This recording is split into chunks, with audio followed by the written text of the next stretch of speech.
Seja bem-vindo ao podcast Cinemação 547. Eu sou Rafael Arinelli. Temos aqui comigo hoje o roteirista, host no podcast Claquete e autor lá no canal Claquete, o grande Pedro Amaro. Salve, Rafa. Vamos falar hoje do segundo melhor Kurosawa. Bom estar aqui.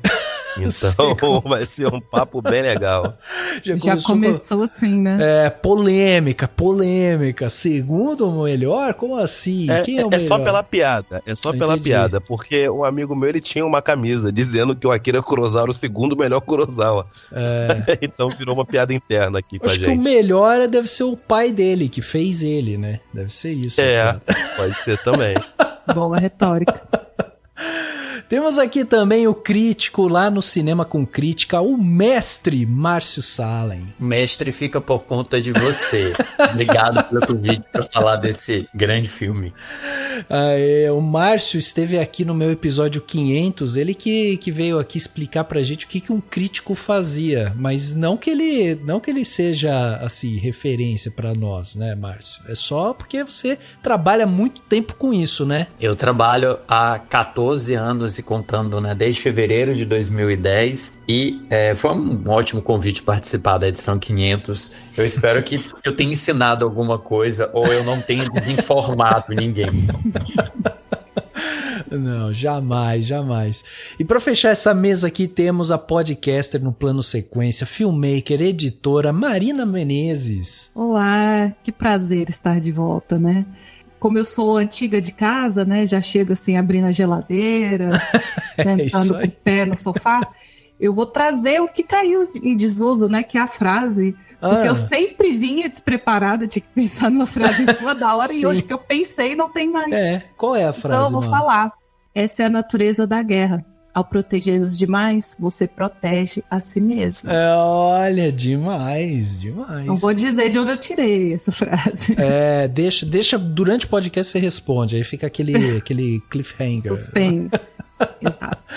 É isso aí. Muito bem, meus amigos. Olha só, lançado em 1954, o filme Os Sete Samurais é uma das obras-primas que Akira Kurosawa lançou e um dos grandes filmes, né, da história do cinema. O filme se tornou fruto de inspiração e refilmagem aí, né, ao longo da história, e agora, esse ano, completou 70 anos do seu lançamento e é considerado realmente por muitos aí como um dos melhores filmes de todos os tempos. Um roteiro impecável. O Kurosawa ele vai fazer uma reflexão, né, sobre o peso da guerra, a reconstrução de um país, a busca por identidade, passa por tudo isso o filme. E hoje eu, Pedro, Márcio, Marina estamos aqui para bater um papo justamente sobre Os Sete Samurais. E para você que tá aí, que acompanha o Cinemação, sabe que a gente vai dar spoiler. Então, se você não viu um filme que está comemorando 70 anos, aí pode ser um problema que você vai ter que corrigir, né? Porque a gente vai falar sobre o filme,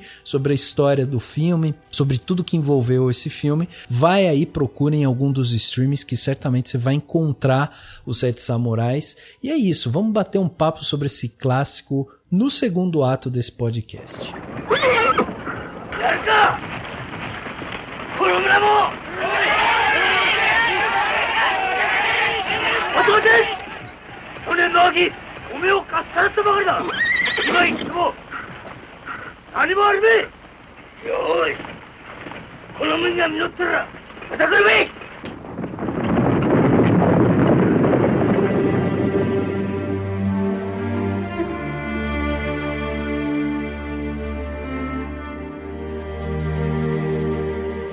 Chegava aos cinemas no dia 26 de abril de 1954 o filme Os Sete Samurais, filme dirigido por Akira Kurosawa e roteirizado pelo próprio Kurosawa, mas também pelo Shinobu Hashimoto e também pelo Hideo Oguni. O filme foi produzido com cerca de $500 mil e ele conta a história que se passa ali num Japão feudal do século XVI durante um período de instabilidade e conflitos entre senhores feudais. Quando uma vila de camponeses é ameaçados por bandidos bandidos sanguinários que roubam suas colheitas, os aldeões decidem contratar a ajuda de samurais para protegê-los. Liderados pelo samurai Kanbei, um grupo de 7 guerreiros aceita a missão de defender essa vila contra os ataques dos bandidos. Cada samurai traz consigo suas próprias habilidades e personalidades distintas, formando um grupo diversificado e único. Enquanto eles se preparam para o confronto iminente, os samurais enfrentam desafios internos e externos e desenvolvem laços de camaradagem com os camponeses. À medida que a batalha se aproxima, os aldeões também aprendem com os samurais sobre coragem, honra e sacrifício,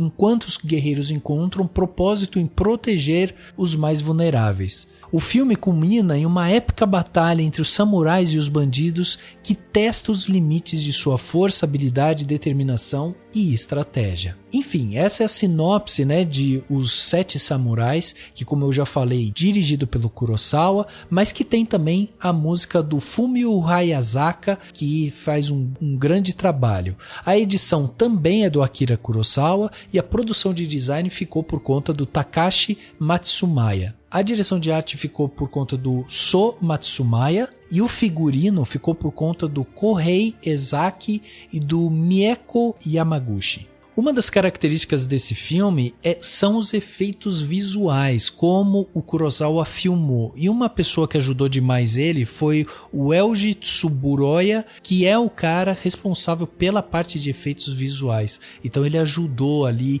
a trabalhar muitos campos, né? O campo de profundidade das filmagens, para que a gente tivesse cada vez mais a sensação dos ambientes e né, de tudo aquilo que envolve o filme. No elenco, a gente tem várias pessoas, mas eu vou citar aqui apenas os principais, né? O principal nome, sem dúvida, é o Toshiro Mifune, que vive o Kikushio, que é talvez o samurai mais extravagante ali, mas também a gente tem o Takashi Shimura, que faz o mestre, né, quem acaba liderando os samurais, que faz o Shimada, e aí a gente vai ter também o Keiko Tsushima, que faz o Shino, vamos ter também o Kamatari Fujiwara, que faz o Manzo, entre outros atores.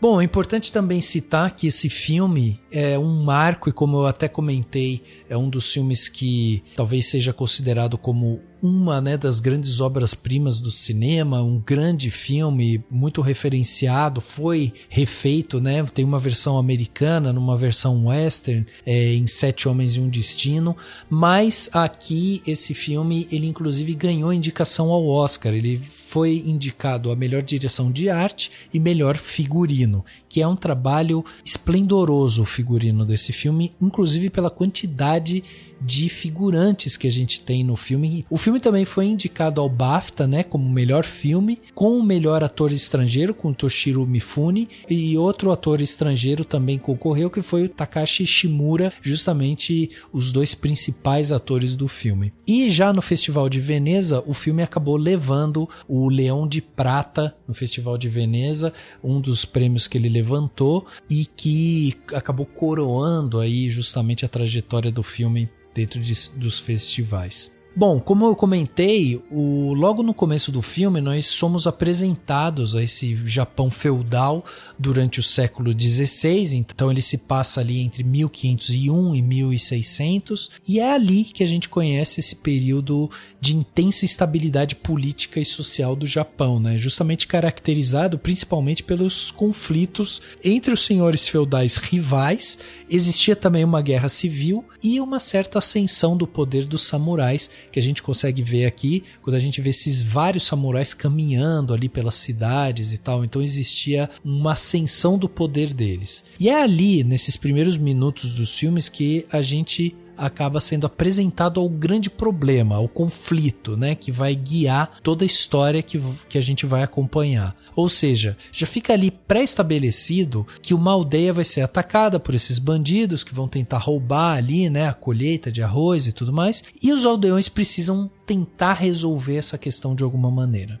E é interessante da gente pensar que nesse momento em que o Akira Kurosawa faz Os Sete Samurais, que é em 1954, o cenário do Japão era de um país que estava se recuperando dos efeitos da Segunda Guerra Mundial. Apesar da Segunda Guerra ter acabado em 45, o Japão ainda estava se reestruturando e tal, e ele vinha passando por um período de reconstrução econômica, social e tal, e ele passou por um período que era conhecido como o milagre econômico japonês, justamente esse momento de reconstrução. E aí a gente vê um filme, Os Sete Samurais, sendo feito pelo Kurosawa, que vai falar um pouco também sobre essa questão da busca pela identidade, pela reconstrução e tal. E aí a gente passa por essa reflexão profunda, né, sobre as raízes e as raízes de um país também. E eu queria saber de vocês o seguinte, como que vocês veem Os Sete Samurais dentro da filmografia do Kurosawa, né? Porque para alguns esse é o melhor filme da carreira dele, justamente porque ele exemplifica muito essa habilidade do Kurosawa de criar filmes que transcendiam as fronteiras culturais e falavam diretamente sobre os dilemas humanos, universais e tal. Vocês acham que Os Sete Samurais se encaixa dentro desse rótulo, né, dentro da carreira do Kurosawa, assim, é o grande filme, é o filme que realmente traduz muito da visão dele de cinema, porque acaba englobando tudo isso, a história do país, a história atual, e ele consegue fazer toda essa junção dentro desse filme? Eu diria não só como representa, como também inaugura, né? Tem dois pontos aí que você falou que eu acho interessante da gente começar a pensar. O Japão realmente estava vindo de uma retomada. Só que o ano de 54 é muito importante, principalmente para a Toho, para a produtora, que é uma das principais produtoras dessa época no Japão, porque estava produzindo Os Sete Samurais e também o Godzilla. Eles foram até em determinado momento, as produções caminharam juntas. Tinha até um dos atores do filme que estava em Os Sete Samurais, ele queria também fazer Godzilla. E aí ele tentava ficar escapando e tal, para tentar entrar e o Akira Kurosawa não deixava, falava, mate! e não deixava. Então tem essa curiosidade. Falando do estilo, e já levantando uma bola pra galera falar, ele consegue inaugurar umas certas técnicas que o Kurosawa vai trabalhar, mas também ele é o primeiro filme dele, se a gente for levar o pé da letra, dessa questão do samurai, que é uma figura muito preciosa pra ele. Ele já tinha feito o Rashomon, só que ali a figura do samurai não é tão explorada tão bem quanto a gente vai ver aqui. Por isso que muita gente vai colocar o Sete Samurais como o primeiro filme que realmente Akira Kurosawa faz um mergulho na essência dos samurais.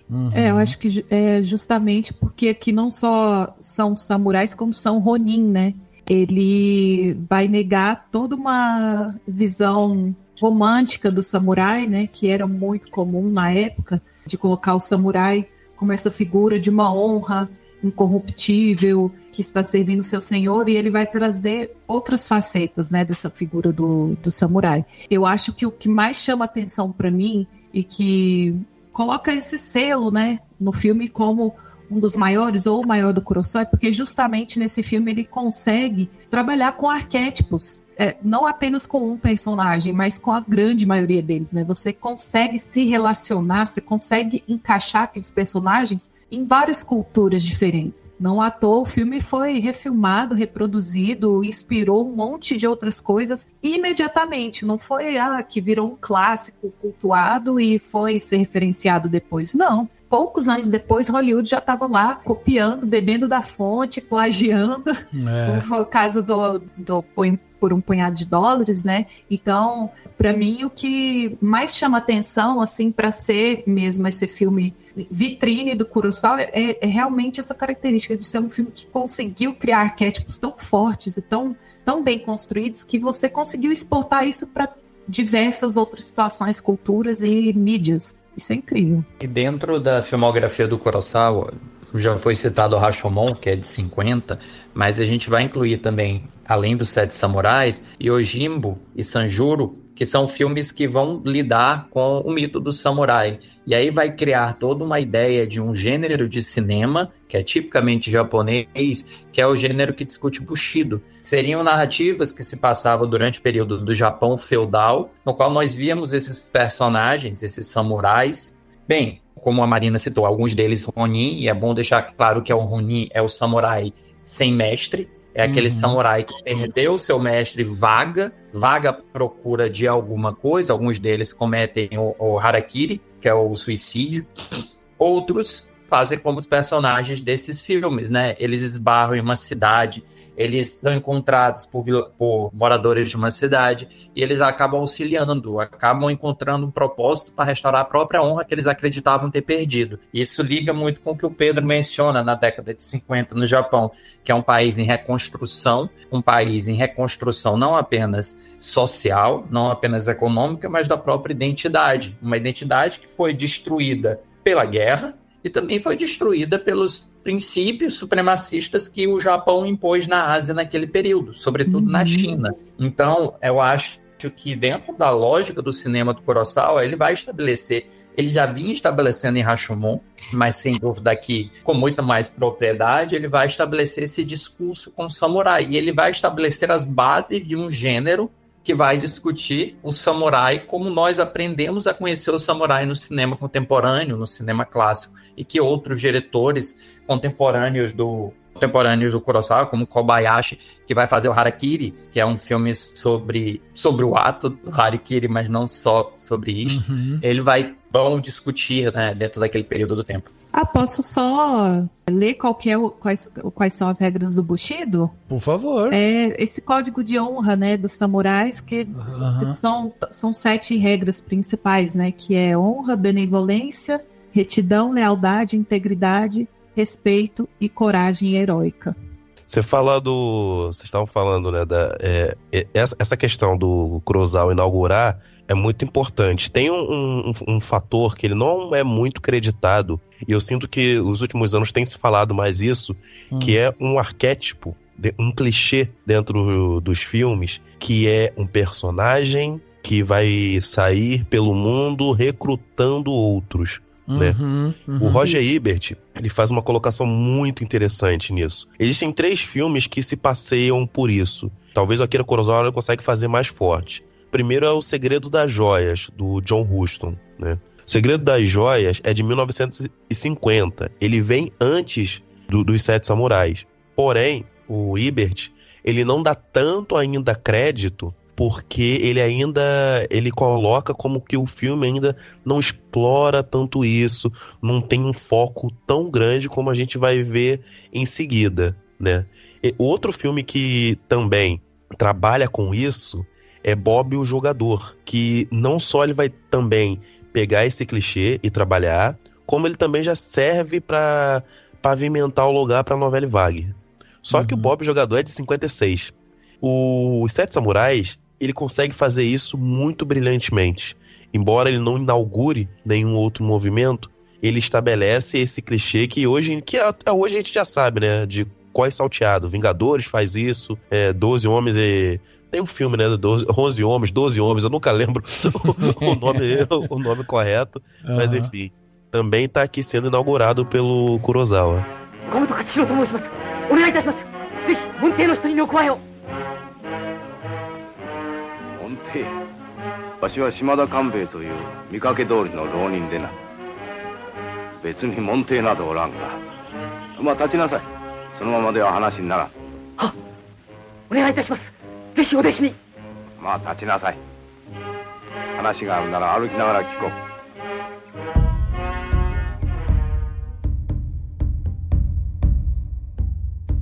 Eu acho interessante porque a gente vê justamente essas construções, né, desses arquétipos e como que a gente consegue ver isso sendo encaixado nessa história. E uma coisa que me chama a atenção, fazendo esse exercício de reassistir o filme, a gente tá falando de um filme de 3 horas e meia, mais ou menos, né, de filme, tem um intervalo no meio, é um filme longo e tal, mas uma das coisas que mais me chamou a atenção quando eu tava assistindo foi como eu fui transportado por esse filme, e depois, estudando ele, eu fiquei pirando nessa ideia de que, nossa, eu tô vendo um filme que tem 70 anos e que conta a história que se passa num Japão feudal de 1500, 1600, quer dizer, é um filme que já é um clássico que me joga mais pra trás ainda. E aí, quando você começa a assistir o filme, vai encontrando esses arquétipos e esses encaixes desses personagens, e como o Kurosawa vai dando o tempo necessário pra ir criando, né, a narrativa e criando as tensões e mostrando a brutalidade daquele espaço e tudo mais, você vai vendo como é um filme, acima de tudo, atemporal, assim. Ele tem uma camada, uma estética, né, lógico, dentro desse Japão feudal e tal, mas essa construção é uma construção muito atemporal. Quando você começa a ver esses encaixes, essa criação desses arquétipos, assim. Eu não sei se vocês assistiram um filme agora, recentemente, mas eu queria que vocês falassem um pouco também sobre essa sensação de vocês, assim, assistindo a um filme, como que ele consegue transportar vocês, né, para alguns lugares. Vocês sentem isso? Porque esse filme especificamente, ele me deu essa sensação, eu sentia, sabe, a sujeira da poeira no ar vindo e sabe, a câmera do Kurosawa, que é uma câmera muito estática, assim, como ele faz as transições de uma maneira muito tranquila e a gente vai absorvendo todo aquele ambiente. Eu achei de uma beleza e essa reflexão depois sobre os arquétipos, eu falei, cara, é tudo tão atual que assusta até. Olha, Rafa, eu fiquei muito chocada também, muito impressionada, assim, dessa vez que eu assisti, como o filme, pelo menos pra mim, eu não sinto 3 horas e 40 de filme, assim.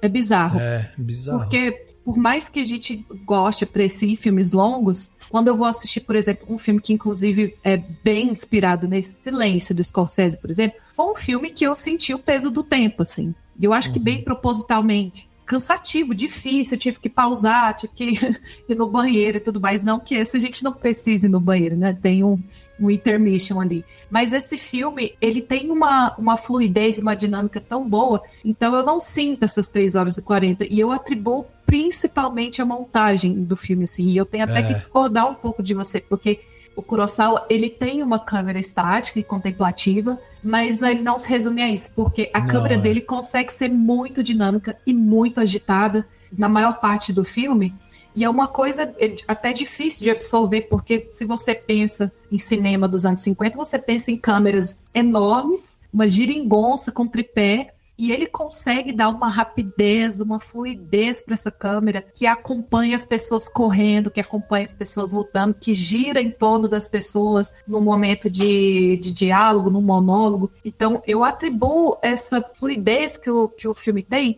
principalmente a montagem, que nos momentos em que ele precisa contemplar, ele contempla, nos momentos em que ele precisa trazer algo mais dinâmico, uma coisa mais corrida para a cena, ele consegue. Assim, é coisa de mestre mesmo. Acho que um exemplo muito bom e muito clássico que a gente pode dar é a cena famosíssima do duelo de samurais, né?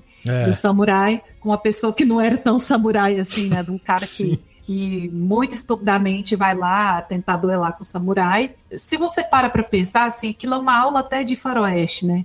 Ele era muito fã do John Ford e a gente consegue pegar isso, assim, como ele influenciou também depois o Sergio Leone da vida, né? Que depois foi fazer maravilhas num duelo de arma. Se você pensa de forma prática, um duelo acaba em 1 segundo.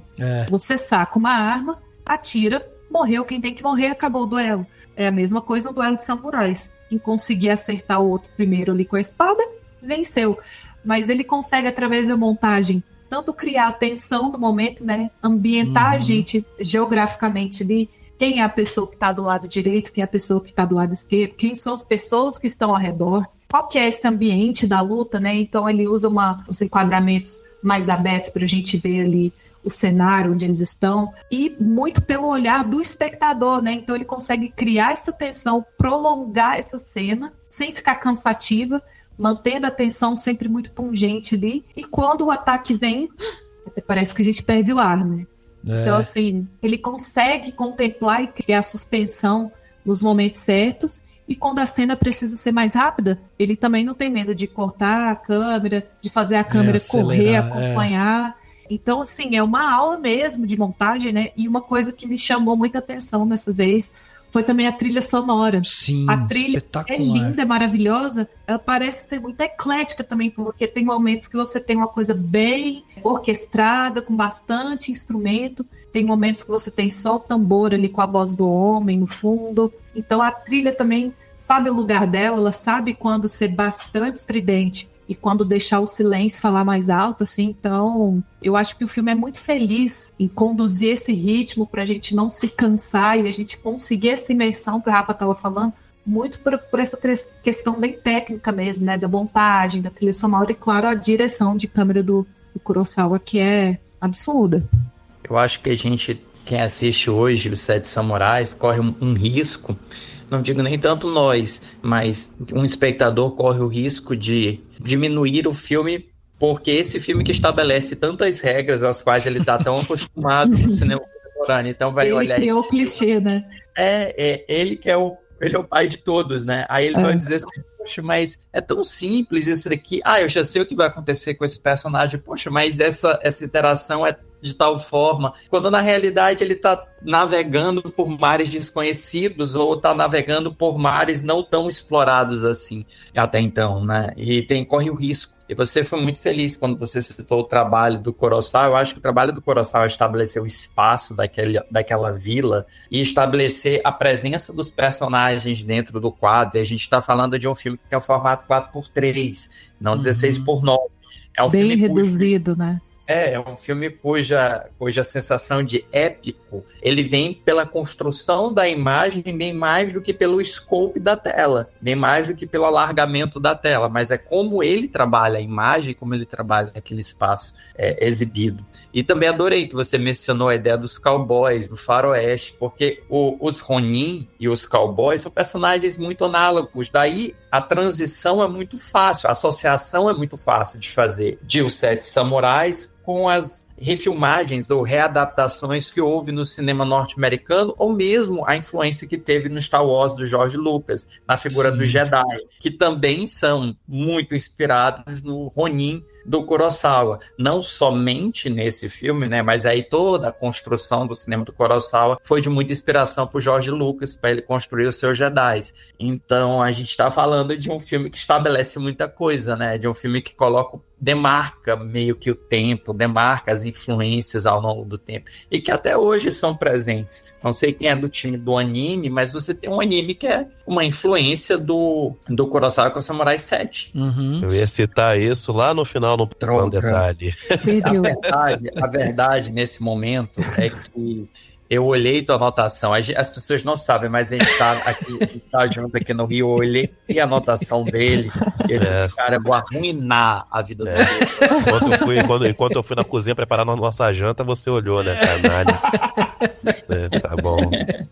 Mas é legal citar o George Lucas, né? George Lucas tinha Os Sete Samurais como o filme favorito da vida dele. E sim, ele bebe muito, né, de Sete Samurais e A Fortaleza, né, outro filme da Fortaleza do Kurosawa, enfim. Mas vocês falam dessa forma de como filmar e eu acho que é o principal do filme, porque tem duas questões que eu acredito que é muito feliz e ele acerta demais no filme. Primeiro é que o Kurosawa sempre gostou muito de movimento, né? Acho que hoje já se sabe um pouco mais disso, talvez o que mais se fale dele. E a composição dos quadros do Kurosawa tem sempre movimento. Às vezes os personagens estão parados porque o subtexto é algo mais dramático, mais tenso, mas você tem, por exemplo, o movimento da natureza.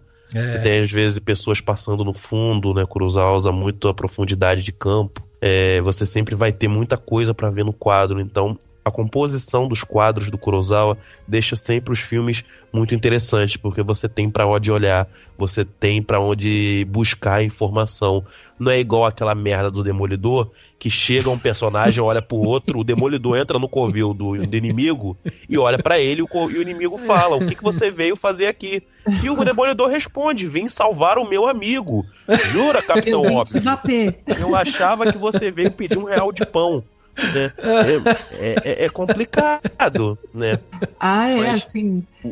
E o outro ponto que ele consegue ser inovador para essa época, se diz que ele foi o pioneiro. Algumas fontes vão dizer que ele não foi, mas eu acredito sim no pioneirismo do Kurosawa, que é o uso das teleobjetivas para filmar batalhas, que não era muito comum na época. Na verdade, teleobjetiva ainda assim se usava pouco. Kurosawa aqui ele consegue ter um interesse muito maior em usar, porque em alguns momentos, é geralmente mais usado no final do filme, né? Nas batalhas que ele consegue acertar, que ele consegue botar mais coisa dentro do quadro, mais informação. E por que isso vai ser interessante aqui? Porque a gente tá falando de um filme de 1954. É um filme que tava ficando muito caro, foi um filme muito caro. Então algumas sequências eram complicadas de se fazer. E galera, quando você tá numa produção que você precisa refilmar muita coisa, refazer cena, é difícil e muitas das vezes o diretor, o montador descarta.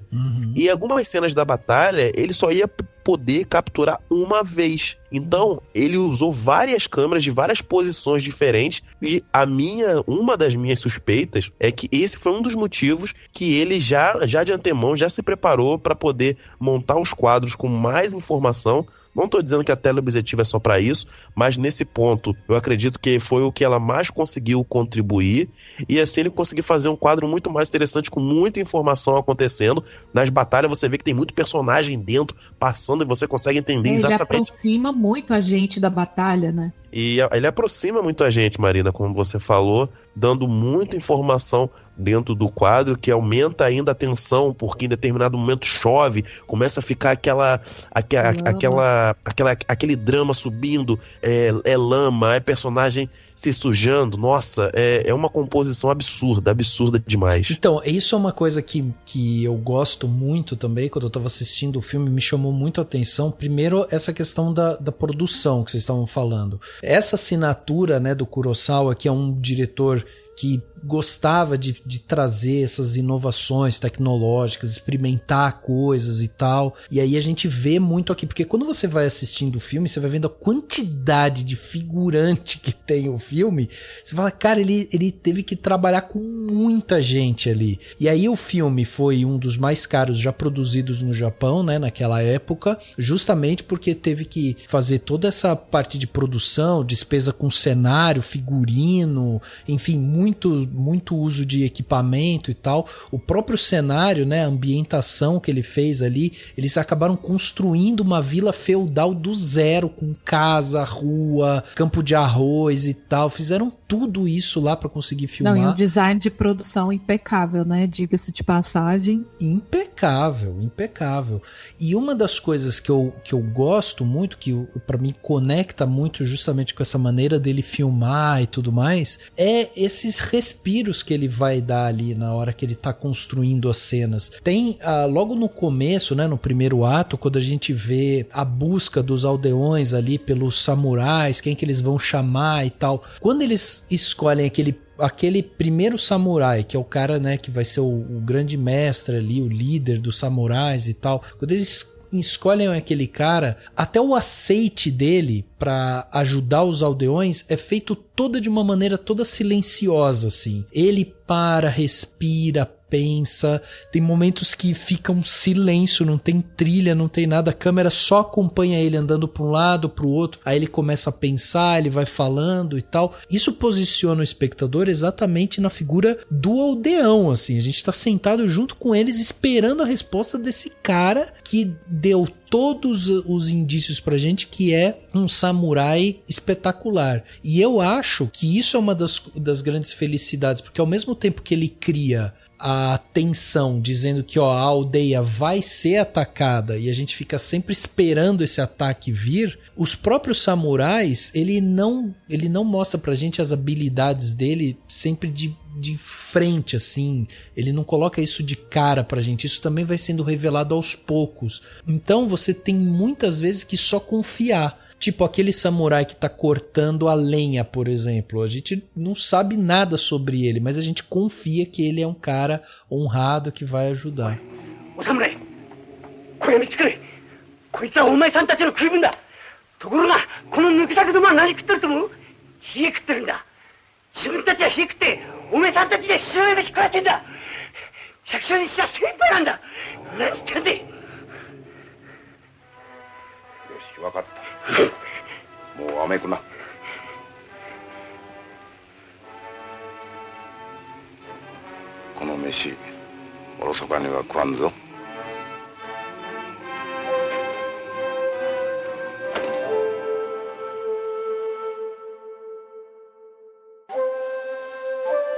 Além do mais, você está citando as habilidades dos samurais. Eu achei muito curioso que o Pedro menciona que isso é um filme de equipe, e eu vi comentários do filme dizendo é o Vingadores original, né? A ideia de que você está fazendo Vingadores. Não, mas brincadeiras à parte, cada um com sua habilidade. É interessante que a gente passa o filme inteiro nessa expectativa, a expectativa do conflito final, e é um conflito que vai sendo mastigado aos poucos, né? Você tem, inclusive, um dispositivo visual que nos mostra, que é aquela marcação da quantidade de bandidos, e os bandidos são personagens genéricos. Eles não têm uma identidade, eles não têm uma personalidade, senão serem bandidos. Você não sabe quem são os bandidos, e pouco importa, mas você tem a representação visual da eliminação dos bandidos, e você vai acompanhando esse desenvolvimento a partir daquela ficha que o personagem carrega consigo, aquele manuscrito. Mas o que você estava citando, que eu achei interessante de você falar das habilidades, é que os samurais, dentro da narrativa, embora eles participem da ação, eles são muito mais importantes para a motivação. Exato. Eles fazem com que os vilarejos entendam, e aí entra muito o papel ideológico do filme. Eu vou trazer uma cena para mostrar como Kurosawa era um cara que sabia mexer com ideologia. Tem um certo momento que uma filha de um personagem da narrativa, ela tem um caso, ela tem um envolvimento com o samurai, ela é desonrada utilizando a linguagem da época. E o que nós vemos para o Kurosawa citar a sua ideologia? Ele mostra uma fogueira queimando. Uma fogueira queimando com uma mulher. Você cria uma relação muito imediata das duas coisas. Você é levado para os tempos da Idade Média, que mulheres eram queimadas na fogueira simplesmente por serem livres. Mas essa ideologia do filme, em que samurais eles servem como motivação, eles nos ajudam a perceber também como o Japão vivia um período em que ele não tinha uma figura de controle, ou o Kurosawa não acreditava que o Japão tinha uma figura para reger o país. O Estado é inoperante dentro do filme. Quem salva o filme são personagens fora da lei, ou personagens que já não se aderem mais às regras dos seus senhores e que pegam pessoas comuns e elevam essas pessoas comuns ao nível de lutar ao lado deles. Então a gente percebe que há toda uma construção de um pano de fundo de motivacional, inspiracional para o povo japonês sair daquela postura derrotista e subir e elevar-se, como do vilarejo, também com o povo em 54, inclusive, como o Pedro citou, né, um ano em que o Japão seria destruído de novo por um monstro gigante chamado Godzilla. Nossa, e é por isso que não dá para falar desse filme sem citar o que para mim são os dois grandes pilares assim, do filme, né, que é o personagem do Toshiro Mifune e o Takashi Mura, né, que é o Kikuchiyo e o Kanbei. E eu acho que o personagem do Kikuchiyo é a alegoria perfeita assim, do filme, né? Para além desse discurso de que o coletivo, vamos esquecer o individualismo coletivo, ele consegue criar uma força, consegue lutar e se libertar. Esse personagem que é tão dúbio, né? A gente entende ele como uma espécie de anti-herói, né? Ele é todo errado, assim, em relação ao comportamento dele. Ele parece não ter a honra e os princípios de um samurai, mas na hora do vamos ver, ele é a pessoa que mais tem coragem e que mais tem garra para ir. E a gente descobre num monólogo lindíssimo, super, assim, uma das melhores interpretações, assim, do filme, né? Que ele é o camponês e que ele precisou roubar uma identidade para se tornar um samurai, talvez almejar um estilo de vida melhor, uma vida diferente para ele. Só que ele vai defender os camponeses ali, né? Porque em certo momento os samurais descobrem que os camponeses têm um arsenal de armas e roupas de samurai escondido, o que deixa entender que ou eles pilharam ou assassinaram samurais para ter aquele material escondido ali, né? E eu acho que ele, enquanto essa alegoria da pessoa brutalizada que se torna brutal, a cereja em cima do bolo, né?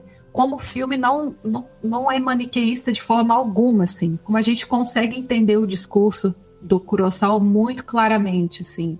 As pessoas marginalizadas, elas vão se inclinar para a violência, porque é tudo que elas conhecem. Elas são brutalizadas todos os dias. Elas passam fome, elas são abusadas. Então, elas vão se defender com aquilo que elas conhecem, né? Se essa é a realidade delas. Assim. Então, esse personagem, para mim, é o o mousse, assim, do filme mesmo. Mas o que eu acho sensacional disso é porque o Mifune, ele buscou isso. A composição que ele buscou estudar foi através de leões. Tá? Leões animais mesmo, tá, galera? E o Mifune, ele era meio diferente como ele buscava estudar os personagens e tal. E é o meu ator favorito japonês, né? Não, é genial. É o meu ator favorito japonês de longe. De longe. Desde pequenininho. Cara, eu tinha 17 anos quando eu vi a primeira vez. Cara, eu falei, meu Deus. Se a gente vê esse filme e vê qualquer outro do Kurosawa, por exemplo, Céu e Inferno, que o Mifune também tá, é uma composição bem diferente, cara. É outro cara. É sério, você não fala nada, você pensa que são duas pessoas diferentes. É surreal isso. Eu puxo um pouquinho mais de sardinha pro Mifune, porque o Takashi Shimura, ele manda muito bem. Ele, pra mim, não é o melhor papel dele, mas apesar dele mandar bem pra cacete, ele seguiu muito espaço do Kurosawa, né? Em outros filmes ele não conseguia ter tanto destaque.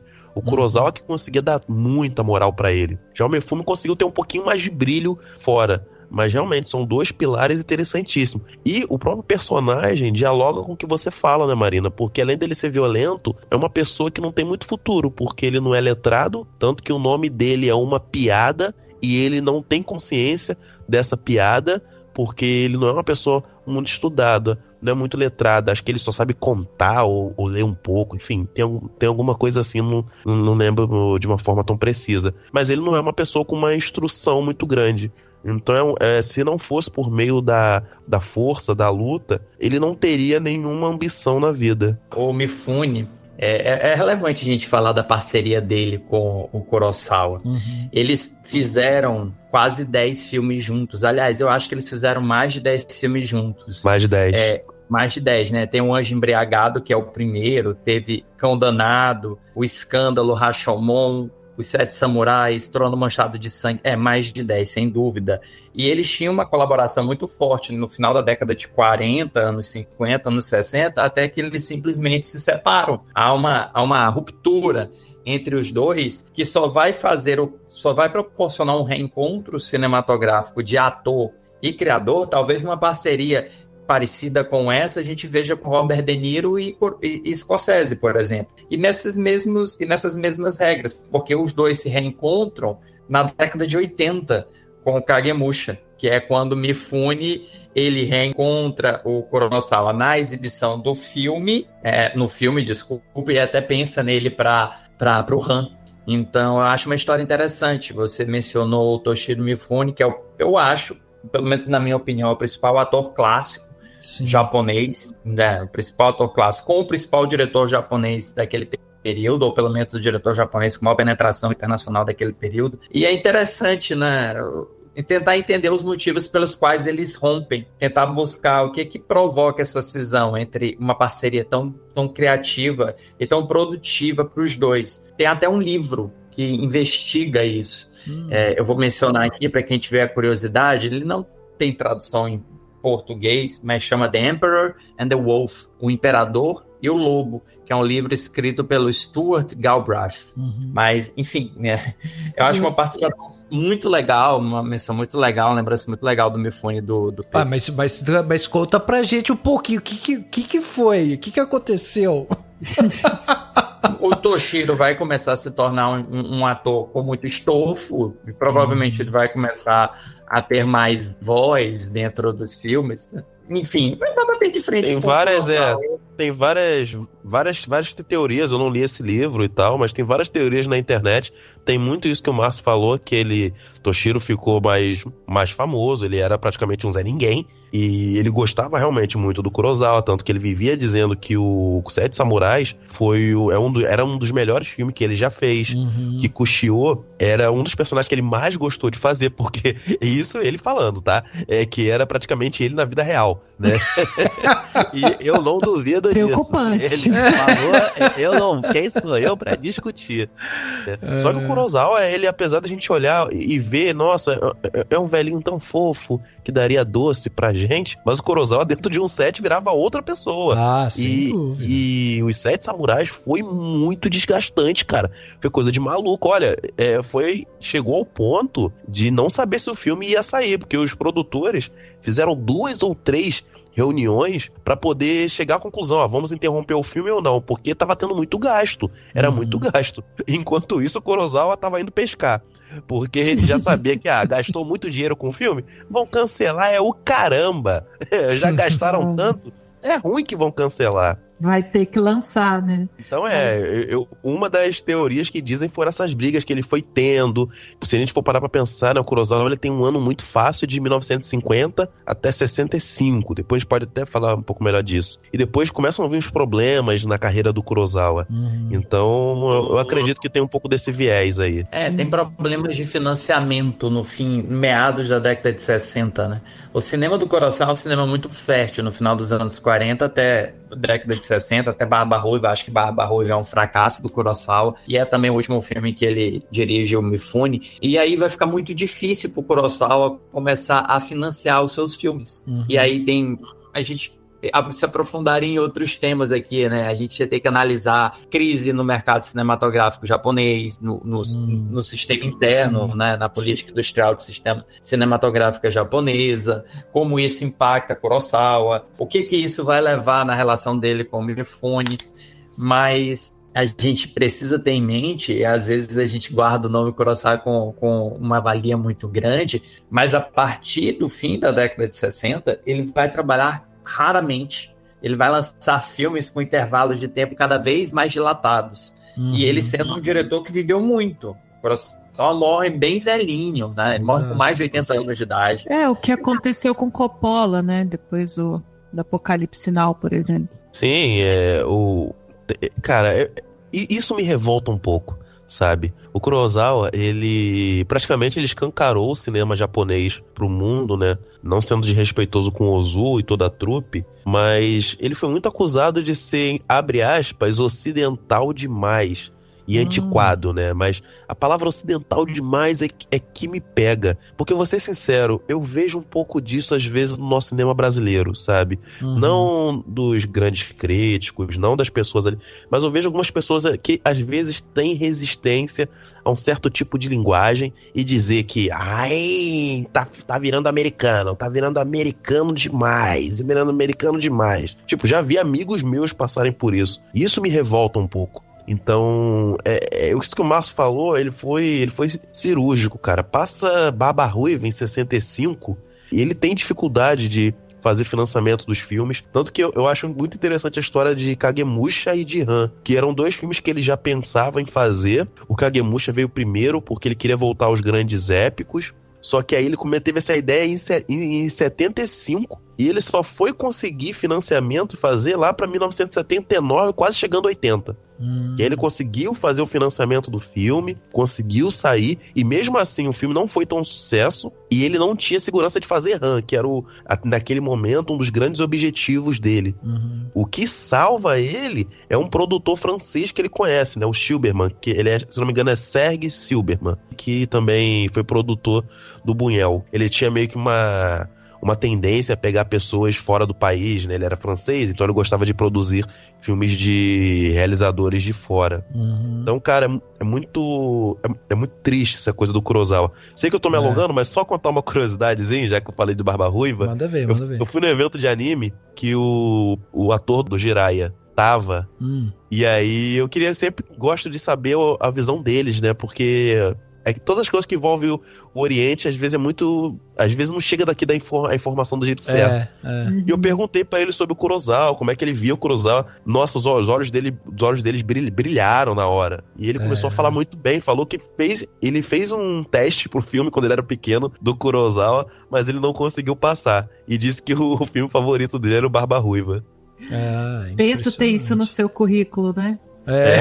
É isso e quase ter visto um filme com Tarantino. Caraca. Quando a gente é pobre, fudido e um fracasso na vida, é assim, entendeu? A gente coloca essas pequenas coisas. Já tomei esporro do Fernando Meirelles. Então nunca é um prêmio que eu ganhei, porque não, é essas pequenas coisas, né? Katia Lund, morria de medo da Katia Lund. Já tomou esporro do Fernando Meirelles. Como é que a gente não vai ouvir essa história agora? Exatamente. Como não ouvir? Aí, por favor. Cara, não foi bem um esporro, né? Mas eu quero te dar aquela aumentada pra valorizar a história, porque quando uns anos atrás, quando eu tava estudando cinema, né, a gente fez um filme com o Fernando Meirelles. E na época eu tava fazendo som, né? Porque tinha aquela ideia que som era... Se tá entrando no cinema, vai fazer som, cara. Ninguém quer fazer som. Vai fazer som que vai dar certo e você vai ficar milionário. E eu acreditei nessa história durante um tempo, né? E aí... Milionário no cinema brasileiro. Ah, minha filha, eu acreditava em tanta coisa que eu tenho até vergonha. A sorte é que poucos colegas hoje conseguem provar as merdas que eu falava. Então... E aí, eu tinha uma cena que eu ia entrar com a vara de boom pra poder gravar, né? Gravar a cena. E aí o Fernando tocou na minha mão, tocou no meu ombro e falou: abaixa, cara, tá aparecendo no quadro. Aí eu falei: ah, tá, tio, desculpa aí, tá? Perdão pelo vacilo, né? Perdão pelo vacilo, entendeu? Meu Porque Deus, tipo, é a única coisa insolência. que o cara que tá segurando o boom não pode fazer. É aparecer, né? Mas E foi isso. Foi um dos meus 2 grandes momentos. Era isso e contar a piada do boom. Não sei se vocês já ouviram, né? Que se você tiver num set, se for gravar, se um boom não der, 2 bundão. Então é o único momento. Bom. Então é isso. Nossa, eu não consegui dar nenhuma risadinha. É muito boa. É ótimo. Mas a gente estava falando do Mifune, né? E eu comecei a pensar aqui. O que é interessante, porque eu falei que eu dou crédito muito à montagem do filme e à direção do Kurosawa, né? Para ser um filme muito palatável, fácil de assistir, apesar da duração que chega a assustar de início, né? Mas o personagem do Mifune é também uma coisa crucial para esse filme funcionar, porque Sim. Ele, apesar de ser o personagem com maior background, assim, é o que a gente consegue saber mais do passado dele, entender mais as motivações dele. Os outros samurais, eles têm cada um sua personalidade, seu arquétipo ali representando na sociedade japonesa, mas ele é que a gente consegue conhecer mais a fundo, né? E ele, apesar de ser esse personagem dramático, que tem falas muito fortes, que tem cenas muito impactantes, ele também é o alívio cômico do filme, né? Ele é o humor físico, ele tem as piadinhas, ele tem esse lado dócil que interage com as crianças, que tira sarro dos camponeses. Então, se você para pensar, um filme de 3 horas e meia de gente morrendo de guerra, pobreza, fome, abuso, seria muito difícil de aguentar, né? Mas o Kurosawa, ele traz esse personagem como alívio cômico e que em momento algum, assim, é chulo, é vulgar. Ele tem um humor físico muito caricato em alguns momentos, mas de alguma forma encaixa muito bem com o filme. Então, esses momentos de respiro que ele traz, e de humanidade mesmo para o filme, né? De aproximar a gente com o carisma dele, eu acho que torna o filme ainda mais gostoso de assistir. Acho que tem dentro daquela ideia dos arquétipos, né? A gente vê que ele é o único que não passa no tal teste da porrada na cabeça, assim, né? Ele é o único que toma porrada na cabeça e quase desmaia ali, né? E aí eu acho interessante isso, porque ele não é imediatamente aceito, ele vem sendo rejeitado no começo, no primeiro ato principalmente, quando ele vai atrás do personagem do Shimura, ele fica indo e ele é rejeitado. Então eu acho interessante porque nessa visão do arquétipo a gente vai ter o mestre, né, vivido justamente pelo Shimura, que é o cara estrategista que vai unir todos eles, tem o aprendiz, tem o cara lá que um deles que eles até falam, né, que é o piadista, tem o outro lá que é um espadachim super heróico, que inclusive tem um momento que ele é elogiado, né, por esse aprendiz e tal. Tem um outro que é como se fosse o braço direito desse mestre e tal. E o personagem do Mifune, pra mim, ele chega como o coração dessa equipe, assim, sabe? Como o cara que vai realmente criar essa cola entre eles e que vai conseguir dar a liga que eles precisam, porque eu acho interessante que até o momento que ele é efetivamente aceito pelo grupo, a gente tá falando de um grupo muito homogêneo e eles todos, assim, muito alinhados, né?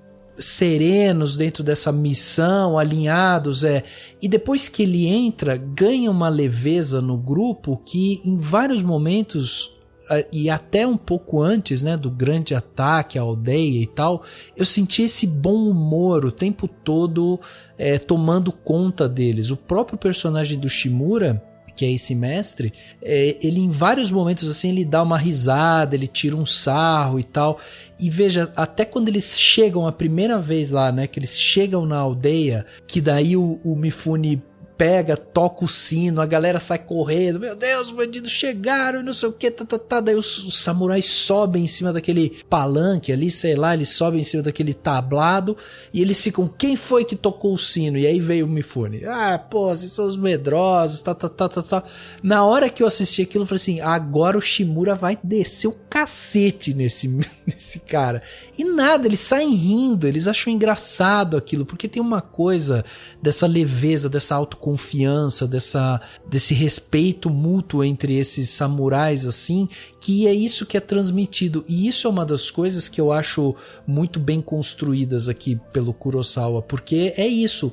A gente, em vários momentos, a gente não tem a prova da destreza deles com a espada, a gente só tem que confiar, é só confiança, e eles transmitem isso pra gente dessa maneira, assim, no comportamento, na intenção, no movimento do corpo, né, em tudo, a maneira como o Kurosawa vai filmando esses caras, vai te dando, ele vai empoderando esses caras o tempo todo, e você tem um momento que você fica seguro com eles. Quando eles aparecem em tela, você tá seguro, assim. E isso eu acho muito legal, porque é isso. Você não precisa ter uma cena de luta, sabe, sangrenta e tal, e sangue voando na tela e tal, pra você conseguir transmitir essa confiança dos personagens, sabe? Onshi.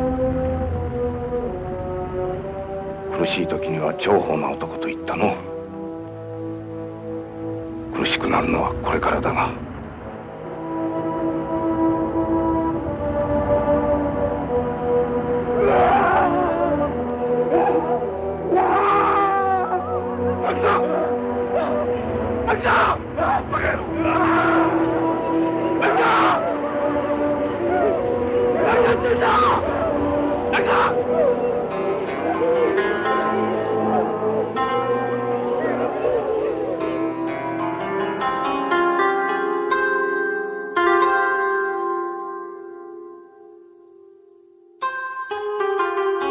Para pensar estruturalmente, assim, o filme ele tem os 3 atos muito bem definidos, né?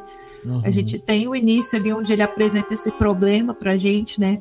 A questão dos camponeses e essa jornada heróica de reunir essa equipe que vai salvá-los e tal. E o segundo ato inteiro é construindo esse relacionamento dos 7 samurais e a população ali da aldeia, né?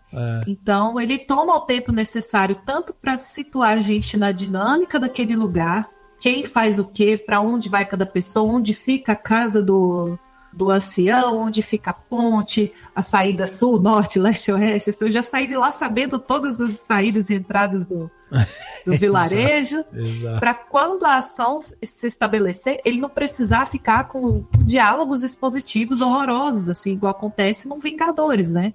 E do nada, no meio da batalha, o Homem de Ferro é obrigado a tirar a máscara de ferro no meio de uma batalha. Ele tira a máscara para falar, o que você está fazendo? Vai para lá, faz isso, faz aquilo.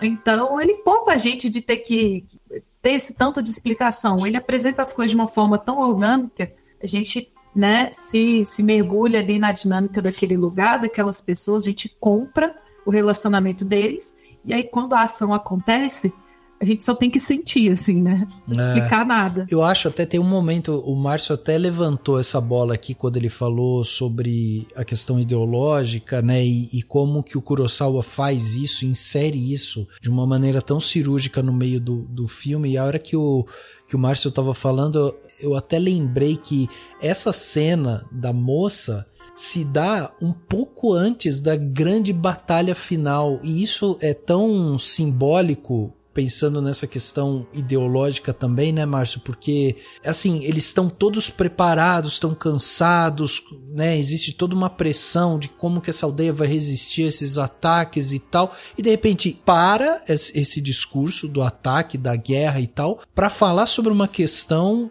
moralmente não aceitada ou ideológica ali. E isso toma um tempo, porque existe todo, né, os olhares, como aquilo vai se construindo. Quando começa a chover, cada um vai saindo por um lado. Então, isso é um exemplo, óbvio, né, nesse momento, dessa inserção ideológica que o Kurosawa faz. Mas isso ele faz em vários outros momentos ao longo do filme. Dessa forma, assim, às vezes ele faz um corte, estabelece uma relação ali que você tá envolvido por aquilo, mas de repente para e não, calma aí, vamos mostrar outra coisa. E geralmente tá envolvido com essas personagens. Rafa, isso é uma coisa tão interessante, porque eu lembrei agora de uma cena assim, que chamou muita atenção, que é uma coisa tão sutil, tão rápida. Quando acontece o primeiro encontro do casal, né, que é por um acaso, uma pessoa tá ali treinando na floresta, né, ele tá colhendo flores e ele vê essa mulher, que não sabe se é mulher, se é homem, colhendo flores ali, e aí eles entram numa luta corporal, ele percebe que é uma mulher, e eles ficam em silêncio e corta, né, então o Kurosawa, ele desvia o olhar e fala, vamos deixar essa intimidade só pra eles, a gente não precisa saber o que aconteceu ali, mas fica implícito que foi desenvolvido um relacionamento ali entre os dois. E aí a cena seguinte é o personagem descendo a colina, assim, que é o personagem mais jovem. Ele tem essa coisa da inocência, da admiração pelo samurai, do aprendiz, né? E ele desce meio que saltitante, assim, e a trilha sonora acompanha ele, né? Então, ele vai descendo assim a colina, que é uma trilha até meio distoante assim com o resto do filme. E aí quando ele tá descendo, ele se depara com uma outra situação de guerra, de uma discussão que tá acontecendo entre as pessoas. E quando ele para de saltitar, a trilha sonora é interrompida, assim. Isso, sei lá, seria muito comum para um filme hoje em dia? Não tanto para os anos 50, sabe? Uhum. Esse corte abrupto, assim, de mood, sabe? Você vem de uma pessoa saltitante e você corta e já vai para uma outra situação. Acho que é um exemplo legal assim disso que você está descrevendo.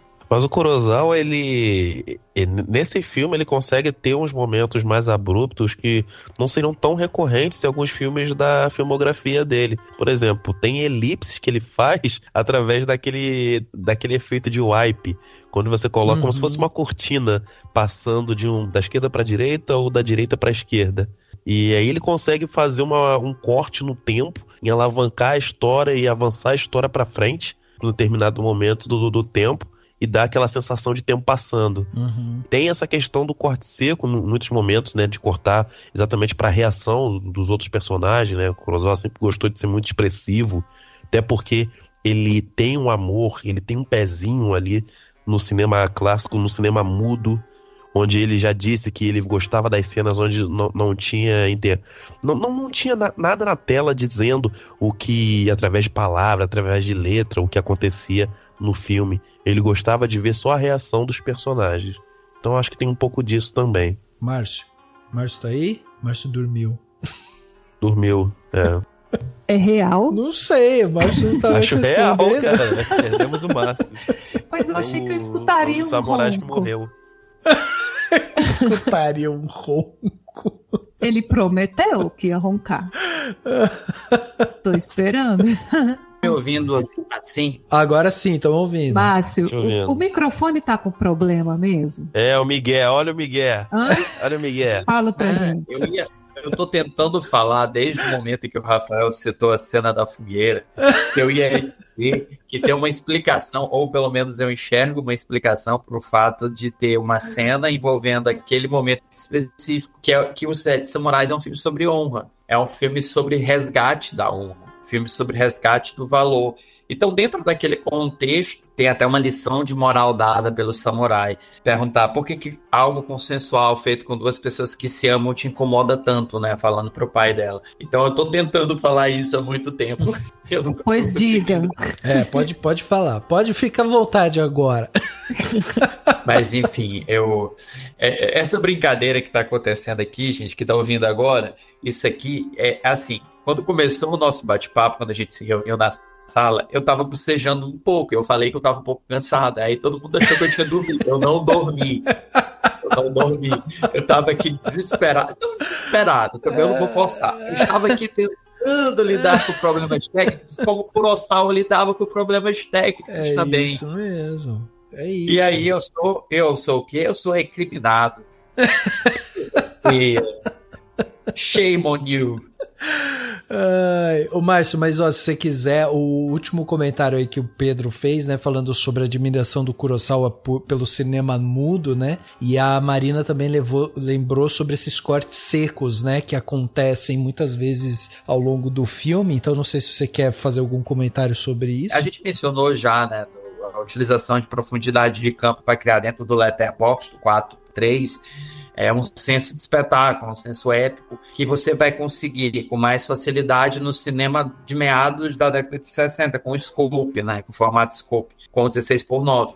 Mas essa expressividade, essa ideia de chamar a narrativa pela visualidade, muito mais do que chamar pelas palavras. Você tem aqueles planos, eu gosto muito como o Kurosawa enquadra pessoas, eu gosto como ele enxerga as pessoas, como ele coloca, por exemplo, uma pessoa no primeiro plano, e isso aqui me remete imediatamente também a Rashomon, como ele coloca um personagem em primeiro plano, enquanto outros dois estão conversando no fundo, e ele meio que olha para trás, para tentar entender o que está acontecendo ali, e você vê essas reações, né, essas facetas que são objeto de atuações um pouco mais expressivas do que normalmente nós somos acostumados, que são atuações características daquele período do cinema japonês, do cinema do Kurosawa. E aí reforço o que o Pedro falou, né? Que é um diretor que sabe, que gosta muito bem de trabalhar a imagem muito mais do que trabalhar a narrativa, né? A narrativa dele passa pela imagem. Ele não quer simplesmente contar uma história, mas ele quer mostrá-la visualmente de uma maneira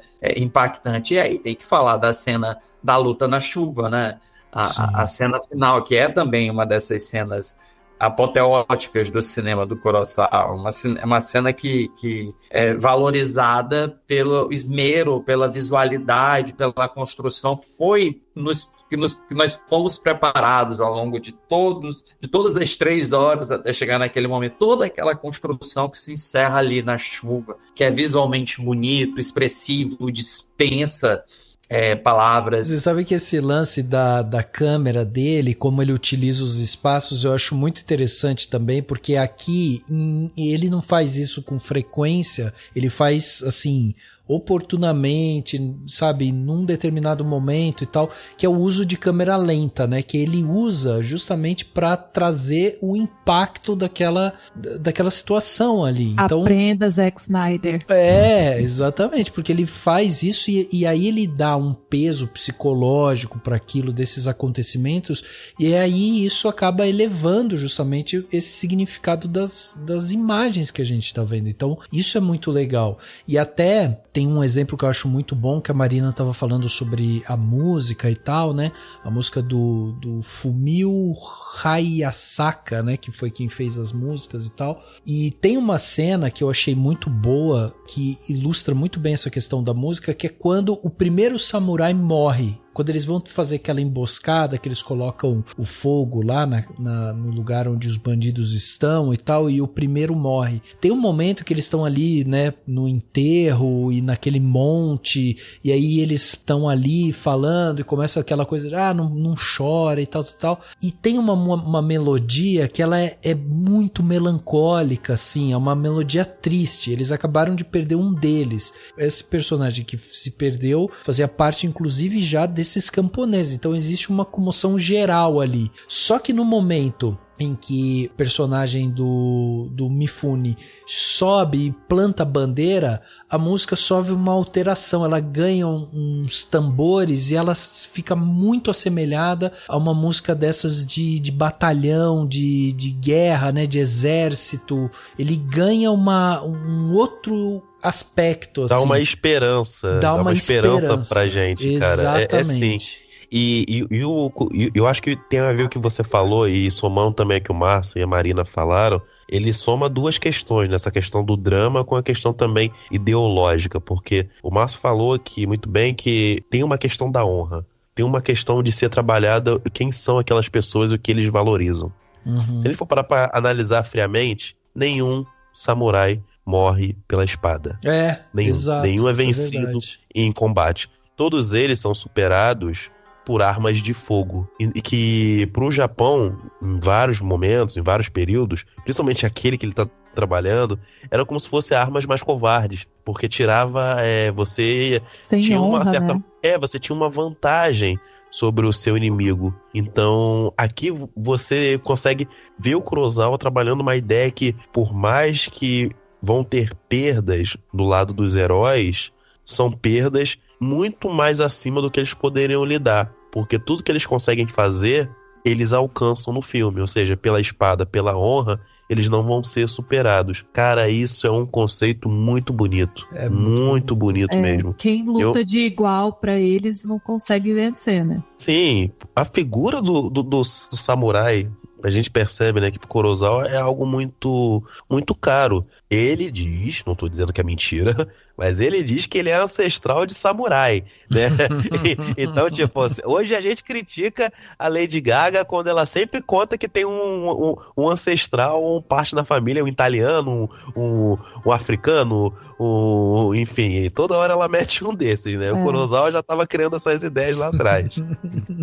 Mas é interessante, né, Pedro? Porque isso que você tá falando da questão da honra e tal, é uma mensagem muito interessante, só que também ele coloca depois uma vírgula no final, que é os personagens, apesar da conquista, de terem salvado, né, os aldeões ali e tudo mais, a vitória na guerra, ela é questionada pelos personagens. Eles mostram uma reflexão ali, existencialista e tal, né, sobre o significado desse conflito, e eles não saem com o sentimento de vitoriosos, assim. Eles entraram em 7, saem em 3, né, 4 e tal. Assim, apesar de tudo isso, de toda essa... eles terem conseguido ali criar uma estratégia e tal, e ter cumprido a missão que eles se propuseram, a vitória não é comemorada. É quase que mais uma mensagem, né, ideológica também do Kurosawa, meio que falando assim, olha, a paz duradoura, ela é muito sacrificante, assim, ela é muito pesada, a luta pela vida, a luta pelas conquistas, elas são duras e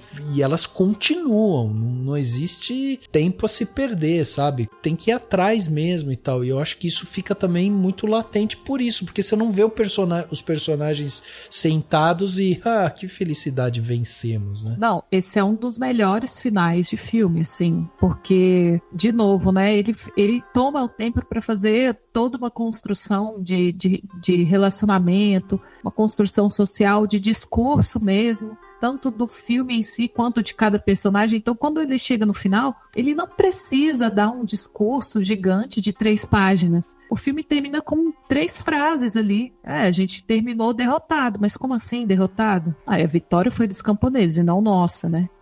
Pronto, acabou. E eu acho que mais do que pensar nessa questão de que não há vitoriosos na guerra, eu acho que nesse sentido que a gente pensar no ser humano menor, fragilizado, no camponês ali, na verdade, na guerra que não faz o menor sentido, só sai vencedor aquele que conseguiu de alguma forma parar o sofrimento.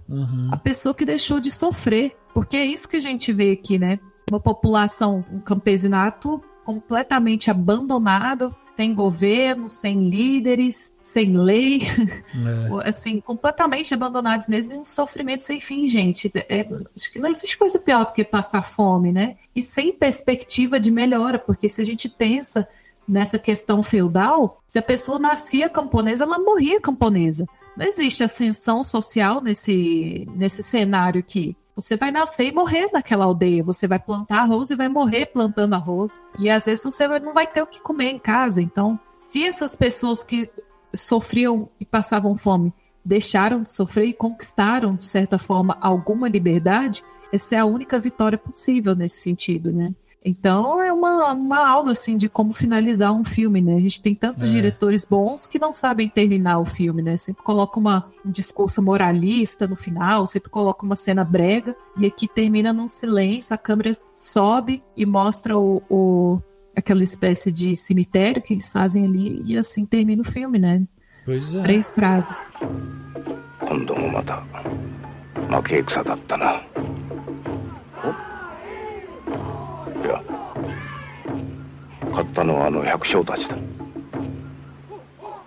私たちではない。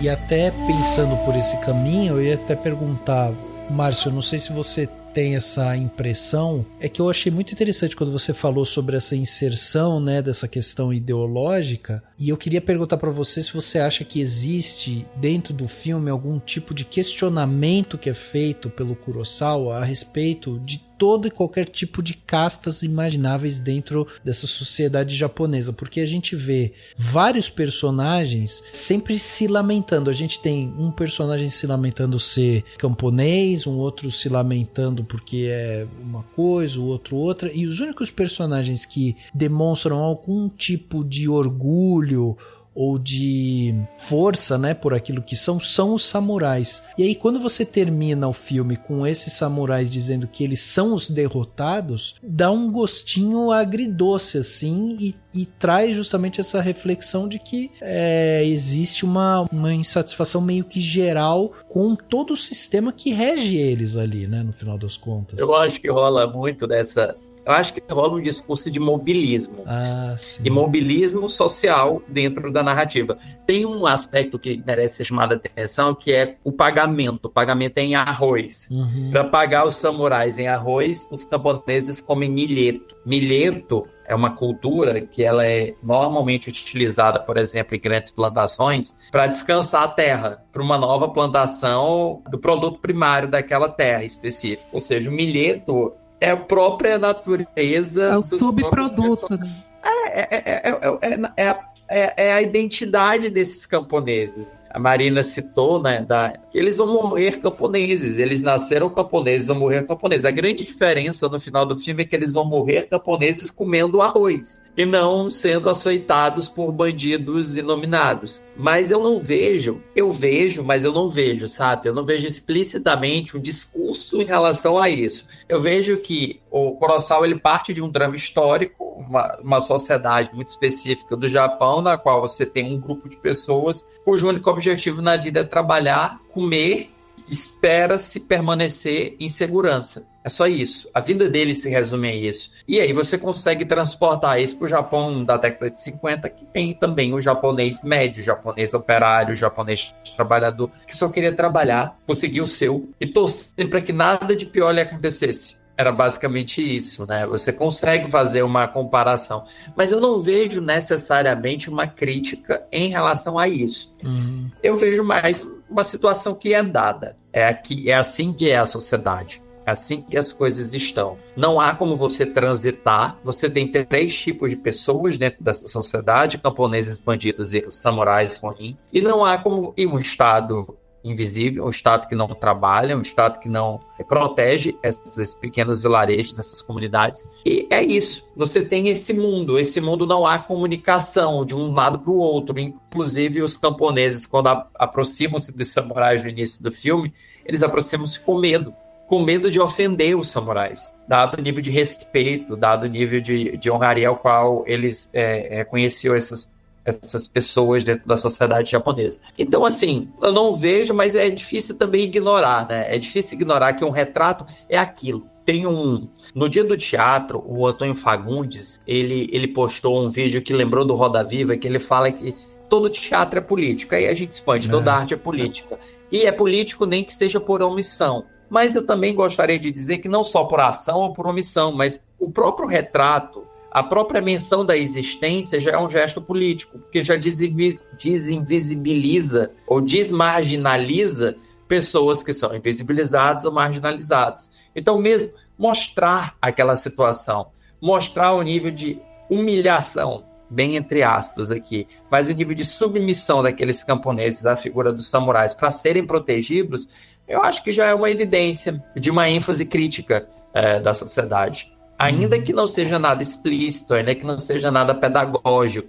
Mas é um misto de respeito com com um certo receio também, né? Porque a gente tem aquela figura de um deles que volta com um medo desgraçado de que vão fazer alguma coisa com a filha e tal, pede pra ela cortar o cabelo, e aí quando eles finalmente chegam fica todo mundo escondido. Então existe também a questão do medo sempre da opressão, né? Vamos dizer assim. Mas eu acho que esse medo que tu menciona é decorrência do respeito. Tá. Na minha opinião, quer queira, quer não, uma pessoa em posição de autoridade, ela impõe respeito a uma pessoa em uma posição hierarquicamente inferior dentro de uma sociedade. Então existe um certo receio, eu não diria nem medo, mas existe um certo receio, um certo pisar em ovos quando você aproxima, quando você lida, quando você se relaciona dentro daquele contexto com uma pessoa igual a essa, igual um samurai. E que, lembrando, são samurais que estão aceitando trabalhar por comida ou por refeições, né? Não é algo honrado a princípio para esses samurais. Pode se tornar algo honrado ao longo da narrativa, mas não é a princípio, né? Eu não sei se entra na linha do que tu pensou. Não, eu acho que é por aí. Isso que você falou sobre a questão do arroz é verdade. Eu não tinha me atentado a isso. A partir do momento que você não dá uma remuneração assim que eles estão pedindo, né? E isso já fica muito bem estabelecido no começo também, quando a gente tem um ancião, né, que fala a gente vai procurar samurais famintos, né?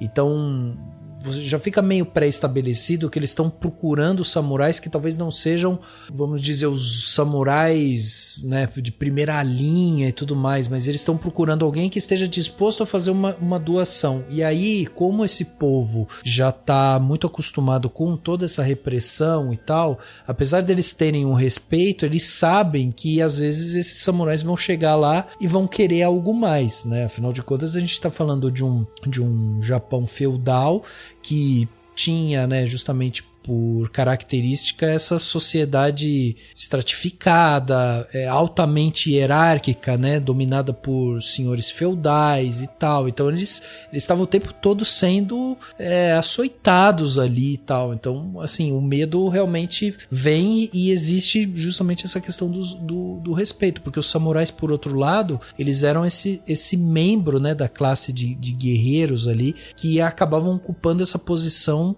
privilegiada dentro dessa sociedade, porque eles eram vistos como os caras que tinham o dever de manutenção da ordem, a proteção à terra, dos próprios senhores feudais também. Então existe esse medo com esse respeito, e essa questão do arroz eu acho que realmente vai de encontro a isso. Mas é bom lembrar que a sociedade ali dos camponeses, nem todo mundo estava de acordo ou 100% seguro com a presença dos samurais. Então, por isso que é interessante, né? Existe um nível de complexidade dentro da visão que os personagens possuem de outros e de como é enxergado a honra, o trabalho, as lutas, de uma forma muito profunda, muito interessante. Então, muito mais complexo entender como Kurosawa ele vai ver a figura do samurai, como os personagens vão reagir a isso de uma forma, se bem que por um lado gostando, se tornando amigo, se tornando íntimo, criando laços, mas também o primeiro momento com o pé atrás, porque entende de toda a construção histórica que aconteceu. Exatamente. Gente, eu acho que é isso. Vocês querem trazer mais alguma coisa que vocês achou interessante? É só falar que pelo menos nesse filme assumiram o remake, né? Pelo menos dessa vez consultaram o Kurosawa, né? Kurosawa adoram fazer remake do Kurosawa. Vai sair o do Céu e Inferno em breve, né? Eu não sei que época você está ouvindo esse podcast. Eu acho engraçado isso, que pelo menos dessa vez fizeram um remake que é o Sete Homens e um Destino. Exato. De 1960. Mas o que eu acho mais engraçado é que fizeram remake do remake. Remake do remake, Que em 2016 fizeram outro remake. Com Denzel Washington, exatamente. E que é um bom filme. Esse aí eu nem cheguei perto. Não, mas também. Não, mas é um bom filme. Eu acho que existe um poder natural nessa história e uma mística nesse conto dos Sete Samurais que eu acho bem difícil um filme ser ruim vindo daí, sabe? Tá bom, pode. É capaz de ter um comentário no podcast falando de um remake, ou sim. uma adaptação, do tipo do Pulverse, de uma coisa bem tosca, dizendo, ó, tá vendo aqui? Aí eu vou dar com a cara na lama, né? Mas com nível de seriedade mínimo, tá, gente? Não, a gente brinca porque remake caiu na graça como piada, muitas das vezes, mas pelo menos o primeiro remake dos anos 60, o Kurosawa ele gostou. Ele assistiu o filme, gostou, ele deu até um presente pro John Sturges, que ele deu uma espada pra ele, né? Como presente. Sabia, eu acho, e até hoje eu tenho na minha cabeça que o Sérgio Leone nunca admitiu, pelo menos inicialmente, a inspiração ou a refilmagem de Yojimbo e Sanjuro, porque ele não esperava que aqueles filmes fizessem o sucesso que fizeram internacionalmente. É tipo, cara, eu vou dar espaguete, né, gente? Se eu mudar uma coisinha ou outra, ninguém percebe, né? Tipo isso, né? Eu vou dar um exemplo muito tosco. Vocês devem ter ouvido a música esse ano, que é aquela música da Pedrinha Moraes, que tem Scatman, ouviram? Sim. Eu não. Não, você deve ter ouvido sim.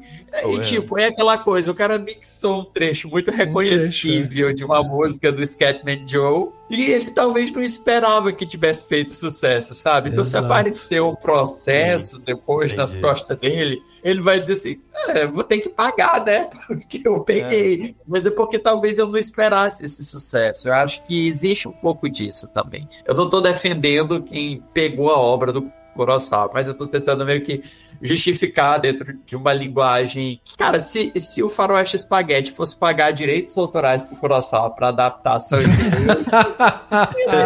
não, e vamos combinar que o Kurosawa plágio... gostou, porque, né, o dinheiro que ele ganhou mais dinheiro pelo processo do que pelo filme, então ele tá de boa. Ele falou, pode plagiar à vontade.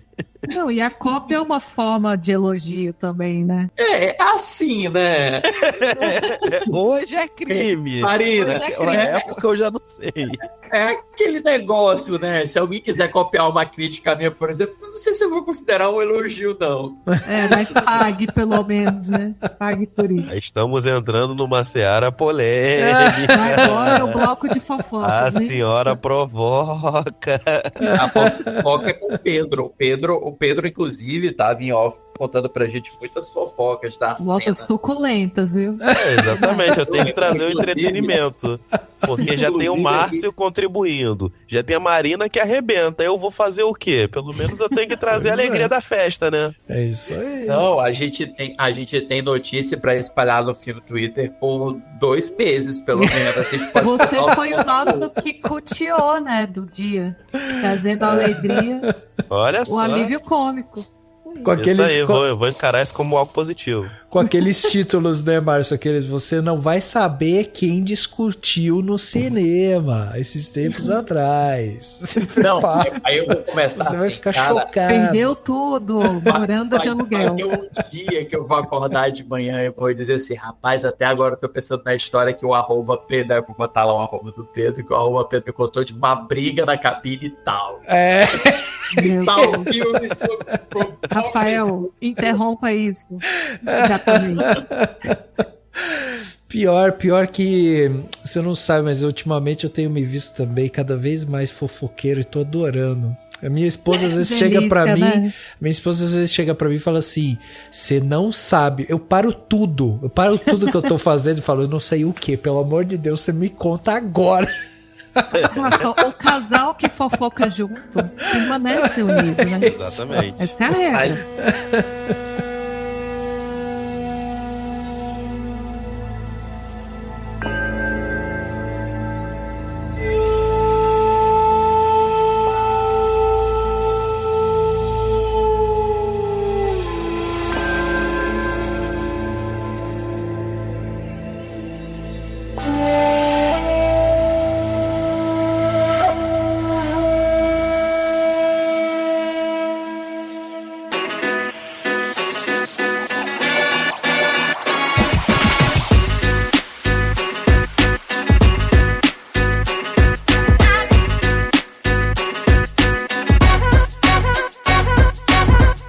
detalhe da semana, aquele momento aqui que a gente dá dicas para vocês ouvintes, né? Com certeza a primeira dica é: vão assistir os Sete Samurais, procure, assista, é um ótimo entretenimento e é um ótimo também objeto de estudo para você que gosta de estudar cinema e tal. Acho que vale muito a pena você ir lá e assistir esse filme com toda a atenção. Mas assistam numa boa tela, com um bom som, porque já tem versão remasterizada aí, gente. Não vamos ver no celular, não. Vamos ver na tela legal. Pode ver no celular. Se não tiver jeito, vê no celular, né? Eu tô dando uma de Scorsese aqui, gente. Não, se não tiver jeito, vê no celular, mas se puder ver numa televisão... Eu fico imaginando assistir esse filme no cinema, deve ser um espetáculo. Deve ser uma coisa espetacular. Mas vamos começar com você, então. O que você trouxe de bom pra gente, de plano no detalhe aí? Pode ser 1, 2, 3, 5 dicas, quantas dicas você quiser. Gente, no começo do ano eu assisti um documentário e eu fiquei obcecada. Porque se a gente tá falando de fofoca, essa aqui, meu Deus, que sabor. Tem um documentário na HBO. Tem um documentário na HBO que foi lançado no final do ano passado. Não sei se vocês já viram, foi lançado em novembro. Mas eu vi que chegou no começo desse ano, que eu assisti, que chama Love Has Won, o culto da mãe deusa. Vocês já ouviram falar desse documentário? Não. Eu acho que ele é em 3 episódios e é simplesmente sobre uma seita. Eu amo coisa de seita. Uma seita que era esse culto da mãe deusa, onde uma mulher completamente aleatória começou, assim, o documentário conta desde o começo a trajetória dela até ela chegar a essa figura mítica de entidade, de deidade que ela se tornou nesse culto que ela participava. Mas é basicamente uma seita hippie, onde as pessoas moravam numa casa e adoravam essa mulher. E ela morreu nas circunstâncias mais absurdas, assim. Quando eles encontraram, ela estava morta já há mais de um mês e os seguidores da seita carregavam o corpo dela mumificado pelos estados, assim, americanos, e nenhum policial parava eles e nem falava nada, viu uma pessoa lá no banco de trás. Então, quando a história começa assim, a polícia chegou numa casa super estranha, cheia de recortes de revista, de fotos e coisas penduradas, e lá na cama tinha uma múmia esverdeada, já morta há mais de um mês, e eles queriam saber por que essa mulher estava ali. E,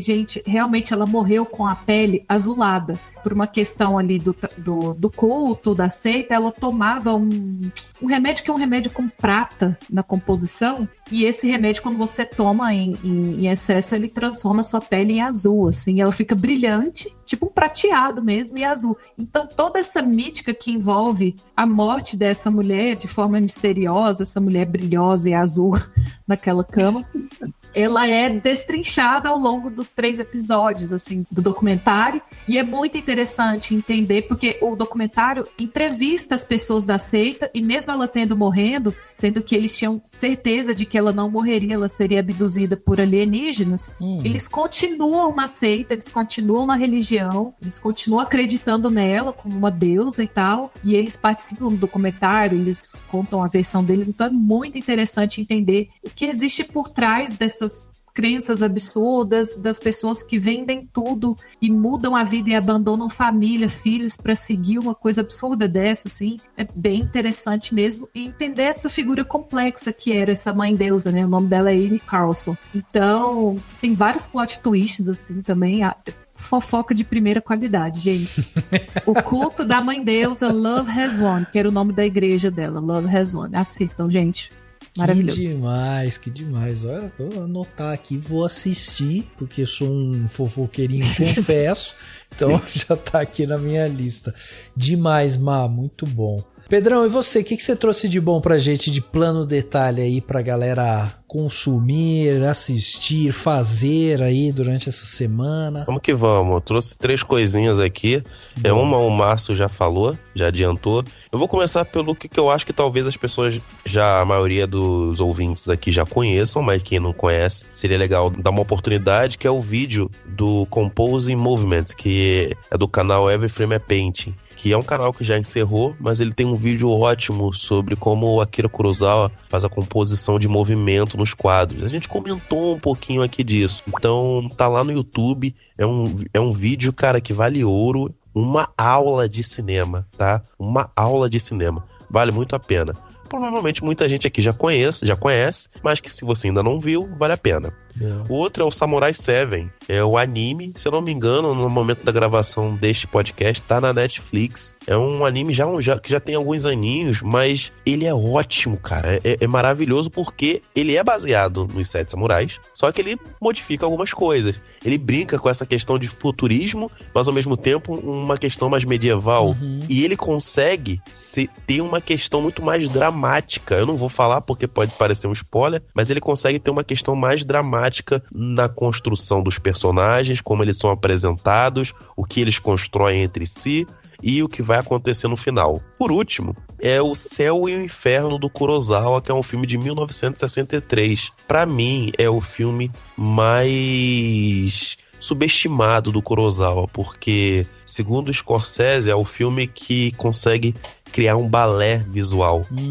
E tem alguma das melhores composições que o Kurosawa já fez. Que qual é a história do filme, né? O Toshiro Mifune, ele tá no filme, uma também das melhores atuações. Seria muito interessante você ver 7 Samurais e depois ver O Céu e o Inferno e ver duas performances absurdamente diferentes do Mifune. O que acontece? O filho dele é sequestrado e ele começa a ser extorquido para poder pagar um resgate, para dar um dinheiro. E o filme se divide em duas partes, uma parte dentro da casa e outra fora, quando as coisas acontecem fora. Esse momento da casa tem umas composições que são uma das melhores coisas que o cinema já fez. Ao mesmo tempo que ele vai criando uma mise-en-scène cada vez mais específica, onde direciona o olhar, onde ele vai colocar os personagens mais próximo da câmera para poder focar a expressão. Cara, incrível.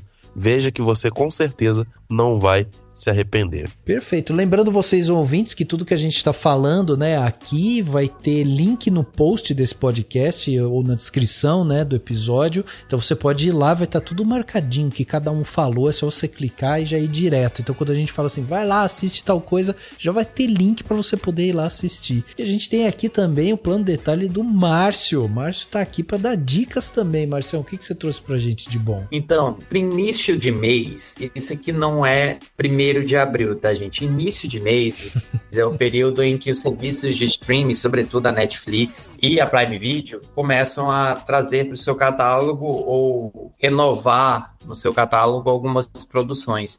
Tem um filme que não tem absolutamente nada a ver com o Kurosawa, mas é um documentário que eu sou fascinado, chamado 3 Estranhos Idênticos, que é um documentário que entrou no catálogo da Netflix e que conta a história de 3 irmãos gênios que se encontram. Ah, não acredito. Eu vi você compartilhando nas redes esse filme.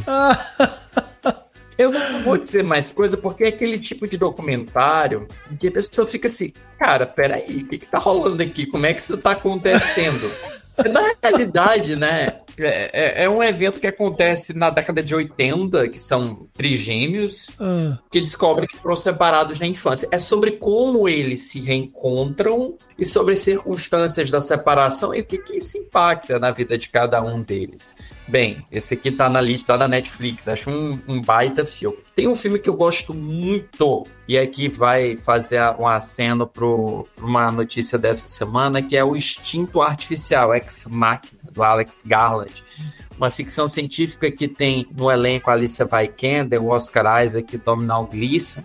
E por que eu tô citando ele? Porque essa semana o Alex Garland, que também dirigiu Aniquilação, dirigiu o Man e recentemente lançou Guerra Civil nos Estados Unidos, que vai chegar aqui no Brasil, anunciou que estava desencantado da direção cinematográfica. O que é uma pena, porque Instinto Artificial é um filme que leva muito, né, trabalha muito esse talento do diretor de criar uma ficção científica contida, né, em cenários muito fechados, mas que vibra a partir de suas cores, que vibra a partir de sua dança. É um desses filmes que os personagens têm uma cena de TikTok, que o personagem simplesmente para no meio e dança. Eu acho muito bom.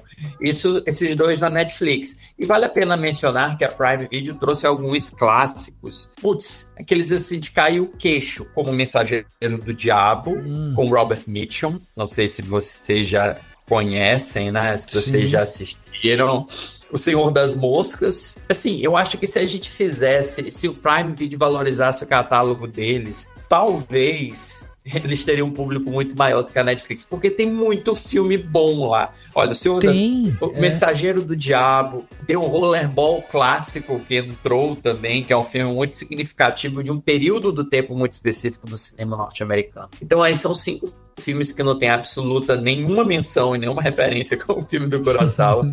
Além do fato também de recomendar o cinema Shambara do Kurosawa, né? Você tem o Sanjuro, o Yojimbo, você tem o Barba Ruiva. Daria pra incluir Barba Ruiva quase como Shambara? Não, né? Acho que não. Não, né? Mas deixaria então Rashomon. Pronto, deixaria. Tá bom. E pra terminar, desculpa se eu tô me alongando. Não, manda ver. Quando esse podcast for ao ar, provavelmente já vai estar circulando e efervescendo no ar as inscrições para o Clube do Crítico 26, que vai ter o tema que é Cinema por Elas, a parte 2, que é uma edição exclusivamente voltada para filmes dirigidos por mulheres. Aí eu posso dizer que nessa edição a gente vai discutir, vai aprender com Jean Dillman, da Chantal Akerman, vai aprender com a Jane Campion e o piano. A gente vai discutir Ana Muilaé e que horas ela volta. A gente vai resgatar Garota Infernal, da Karin Kusama. Enfim, haverá algumas surpresas também, eu só citei alguns que eu não queria citar todos. Então talvez já esteja aberta as inscrições, mas vale a pena ficar de olho nas minhas redes.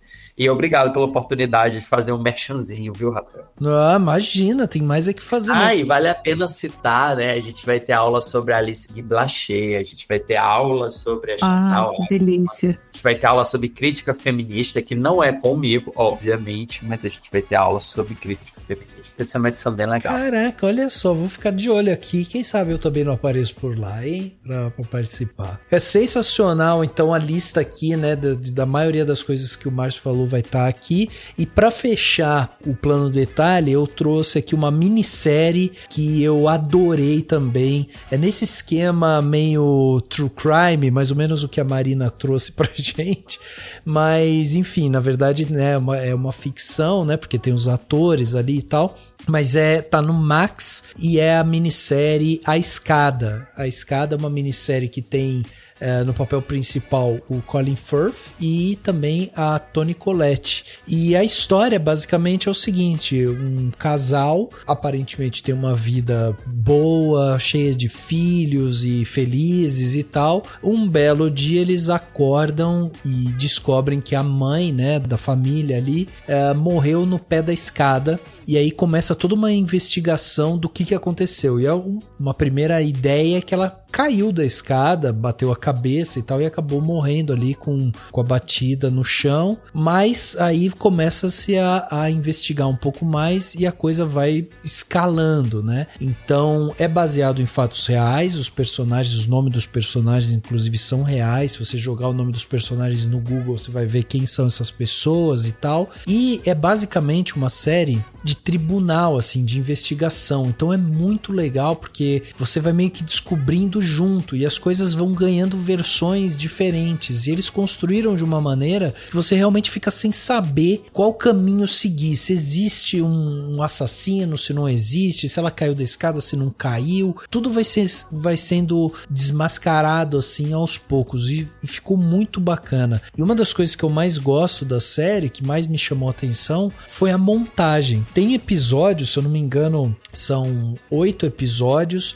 de 1 hora mais ou menos cada um, e eu acho que no terceiro ou quarto episódio ali tem uma cena em que eles fazem uma reconstituição assim do passado, né, dessa mulher no passado, recebendo pessoas em casa, com o presente, com pessoas entrando na casa para fazer a investigação ali, ver a cena do crime e tudo mais. E aí tem umas transições com corte de câmera, sabe, onde quase uma brincadeira de uma cena contínua assim, né, de um plano sequência, só que assim vai entrando, então ela passa na frente da câmera, daqui a pouco você tá no passado, aí fecha uma porta, abre uma porta, você tá no presente, e aí você vai vendo que existe essa confusão, e como você tá acompanhando o personagem, você vai entendendo também essa confusão que se dá de emoções, né, mesmo dos personagens, da perda dessa pessoa e tal. Então é uma série muito interessante, vale a pena ir lá no Max assistir. A Escada, 8 episódios, facinho de assistir, vale muito a pena. Depois vocês me falam o que vocês acham.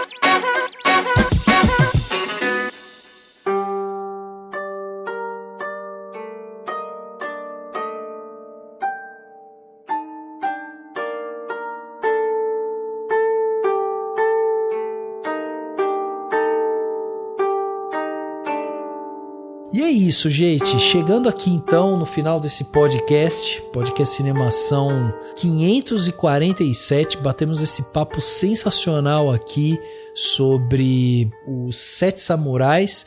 Eu queria agradecer vocês por estarem aqui comigo, por poder bater esse papo. Márcio, muito obrigado pela sua presença aqui com a gente, mais uma vez. Fazia tempo que eu queria trazer o Márcio pra gente debater aqui algum filme, hoje deu certo, com o Pedro, com a Marina, que foi sensacional, então muito obrigado. E deixa meios de contato, site, como que as pessoas fazem para acompanhar o seu trabalho, aquelas que ainda não acompanham, Márcio, que são poucas. Eu quero. Não, são. Eu não tenho o que falar depois de uma mensagem dessa. Eu realmente não tenho, mas vamos lá. Primeiro eu queria agradecer, foi um prazer conhecê-la, Marina, bater papo contigo. Pedro, manda um WhatsApp para mim, eu prometo te responder o mais rápido. Começou. Estranho, parece que eu ouvi alguém falando aqui. Estranho. Eu queria agradecer e eu convido você a seguir nas redes sociais @Cinema com Crítica. Você vai me encontrar no Instagram, você vai me encontrar também no meu site, que é cinemacomcritica.com.br, ou você pode me seguir nas minhas redes pessoais, @Márcio Salem no Twitter, Márcio Salem com 2 L's, mas vai estar bem na chamada, e também na minha newsletter, que é Márcio Salem, no Substack. Então você tem muitos meios para você me encontrar, basta você querer. Muito bem, tá aí, recado dado. Má, obrigado também pela sua participação. Esse foi o primeiro desse ano, hein, Má? Eu tentei te chamar outras vezes, mas você tava sempre muito atarefada e tal. Eu tava de férias. Não ia falar isso, Má. Não ia falar isso para as pessoas acharem que, né, você tava fazendo trabalho muito, né? Não, você, né, Má, mas tudo bem. A Má tava lá viajando. Precisa, né, Rafa, de vez em quando. Precisa, não. Mas estou feliz com a minha primeira participação aqui com 2 pessoas super legais. O papo foi incrível. E, gente, deem uma moral lá pro Plano Sequência, que a gente tá com um cronograma bem legal esse ano. A gente acabou de soltar um podcast sobre o Todd Haynes, com a participação do Chico Firman. Ficou bem legal o papo. Já teve gente protestando no Twitter pedindo para participar, mas o programa já foi gravado, então. Mas a gente vai gravar sobre o Galber Rocha pro mês que vem. Então vem pedrada por aí. Nossa. Sigam lá a gente no Instagram, @PlanoSecCast, também no Twitter. E eu acho que no Facebook, né? Talvez esteja um pouco assim desativado, mas a gente tá no Facebook também. Então siga lá que vem muita coisa boa esse ano. E obrigado, viu, Rafa? Pode me chamar mais vezes. Valeu, Má, muito obrigado. Obrigado também, Pedrão. Muito, muito bom ter você aqui comigo. Sempre boas as suas participações. Espero que a gente consiga gravar mais vezes. E fala também um pouco do seu projeto. Claquest está de volta depois de um período aí, um hiato. Está de volta de vento e polpa. Então fala também sobre isso e deixa suas redes sociais, Pedrão. Isso aí, Rafa. Acho que seus ouvintes já estão de saco cheio de me ouvir aqui. Mas, enfim, você que pensa. Se estão irritados, eu infelizmente devo dizer que eu pretendo voltar outras vezes aqui. Gosto muito de estar aqui. O Rafa é uma pessoa importante na minha vida e tal, me ajudou muito por coisas externas que não se envolvem no cinema. Então, sempre um prazer estar aqui. Foi bom conversar com você, Marina. E só, né? só a Marina. Eu vou fingir que agora eu tô dormindo. A editora insere um barulhinho de ronco aí. Um ronquinho. Brincadeira, vamos também falar com o Márcio. A gente fala um pouco com o Márcio, né? Que queria falar mais e tal com relação ao cinema, mas quem sabe a gente não se encontra mais futuramente, né? E é isso, sim, o podcast voltou, cara. A gente ficou um tempo parado porque coisas internas, a gente resolvendo coisas de equipe. Mas a gente já voltou com o podcast, já tem episódios no ar, então a gente está com uma pauta bem legal também neste ano, né? Tentando falar de várias coisas do cinema. Vamos voltar também com o canal no YouTube. Provavelmente quando este podcast sair, já tem vídeo novo, que é um vídeo sobre uma cena de anatomia de uma queda. Caraca! Mostrando como constrói tensão. Tem uma cena muito foda que a Trier... São um pouco mais de 30 minutos, né? E a Trier consegue criar uma tensão dali, da forma como ela decupa os movimentos e os enquadramentos. Então a gente fala um pouquinho disso, né? E também, né, tem outros projetos saindo. Tô bem animado pra esse ano, cara. Parece uma coisa bem legal. Demais. Quem quiser me achar no Twitter ou no X, né, pode procurar por Pedro Amaro Cine. No Instagram é Pedro e o Cinema, se eu não me engano, mas os links estão aqui na postagem. Então, obrigado a todos, foi um papo bem legal. É isso, muito bom, gente. Lembrando você, ouvinte, que se você gostou desse episódio e você quiser ajudar na discussão, né, mandando sua crítica, análise, pergunta aqui para os nossos convidados, você pode mandar seu comentário para as nossas redes sociais, buscando sempre pelo Cinemação, na minha, Rafa Arinelli também, ou através do nosso e-mail, contato@cinemação.com. E aí vai chegar aqui, a gente já distribui para todo mundo. Além disso, lembre-se de seguir a gente no Spotify, na Apple Podcast, curtir na Deezer, se inscrever no Castbox para que você possa receber todos os nossos episódios assim que eles saírem. E fica o convite para você se tornar um apoiador do Cinemação. Com o valor de um cafezinho, você já ajuda demais a gente aqui e ainda leva para casa presentes exclusivos do Cinemação no fim do ano. O link para se tornar um apoiador estará no post desse podcast. E é isso, o podcast Cinemação 547 fica por aqui e a gente se vê no próximo.